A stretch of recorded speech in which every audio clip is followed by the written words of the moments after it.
It's been 6 months since they came back, and things wouldn't have been that bad if it weren't for all those idiots out there. The first one appeared somewhere in the Caribbean, around near Haiti. It was a Facebook video someone posted, and it melted the internet instantly. There were jokes about it all over the place, an instant meme. Most of the jokes were in bad taste, of course. Jokes about voodoo, sanitaria, how poor they were. They kept using this still from an old 40s horror movie, with some zombie with bulging eyes, with just the most racist and nasty jokes you can imagine. And that's all it was at first. Just a meme. People went about their days like usual. It's funny, online, you see something like a meme, and that's all that it is. Just a joke or a funny photo that you see that has no bearing on your life, regardless of the story behind it. You just laugh, maybe make a comment, then keep scrolling. Then it started spreading, slowly. There were a few more sightings in Haiti. Then Dominican Republic, Jamaica, Cuba, Puerto Rico. It was even mentioned seriously in the news until one was spotted in the Cayman Islands, when one attacked an exec at one of those offshore banks. It's all fun and games until you mess with rich white men's money. Then before you knew it, there were reports popping up all across the globe. Everyone was talking about it. No one really knew what to do, but they were talking about it. #zombie apocalypse was, ironically, trending. It was talked about on every podcast, late-night talk show, everywhere. CNN's Zombie Watch segment had a really great graphics intro, not gonna lie, that was my favorite out of all the channels. And then, things just started getting bad. They were popping up all across the country, in nearly every state.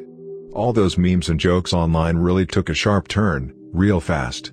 Every white supremacist, Nazi, alt-right asshole you can think of started blaming the people in Haiti for the whole thing, and somehow, also for all the problems they're having in their lives. Hate crimes skyrocketed. People getting randomly assaulted on the street. Tires slashed, homes graffitied. And then, in June, a bunch of assholes in a pickup, probably in some militia or something, drove through Little Haiti in Miami, and just started throwing Molotov cocktails at houses. 38 people were killed, about 110 were left homeless. You can take a guess what happened to those that were initially killed. Yep. They came back. All of them. Within 36 hours Miami became the first major hot zone in the country. It was all you saw, and all everyone talked about, everywhere. News, TV, online, the radio, at the dentist office, the deli at Publix, everywhere. And then the conspiracy theories started popping up. That the zombies were created as a bioweapon by the Russians. Or the Chinese. Or Muslims. Or Antifa. Or BLM. Or George Soros. Or that there were actually no zombies, that they were false flags made by the CIA in conjunction with Hollywood special effects studios, or that they were holograms. Or aliens. Or whatever. The president gave a speech, encouraging people to stay safe at home. Yeah, that didn't go over too well as you could imagine. Idiots started protesting, demanding that they were not afraid, that no zombies would stop them from going to Applebee's. I gotta admit, it was kinda funny to see a lot of them get bitten. And then there were the counter, pro-zombie protests. That they were just misunderstood, how they deserved their due process instead of being shot on the spot. Pat Robertson couldn't get enough of the zombies. It was all he talked about. In 1 week, he said the dead rising was God's punishment for trans people flaunting themselves in God's eyes. By the end of the week, he was practically rooting for them. It was biblical prophecy.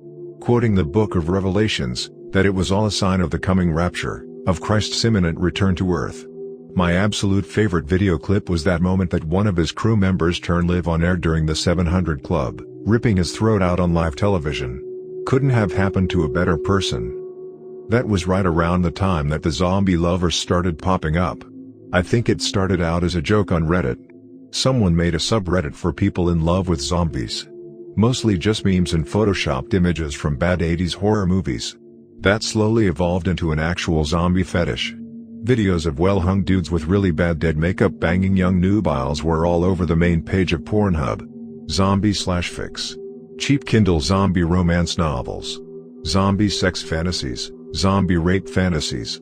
One woman who was all over the subreddit made a long post saying that the only way she could come was when she imagined a zombie ripping her body to shreds. Then that story in London broke, That woman who got arrested for bringing her zombie boyfriend to a cafe for brunch. She had a huge fit, saying that the zombie was her lover. He was very sweet, how they make love every night. How they made love. I don't know, she was crazy.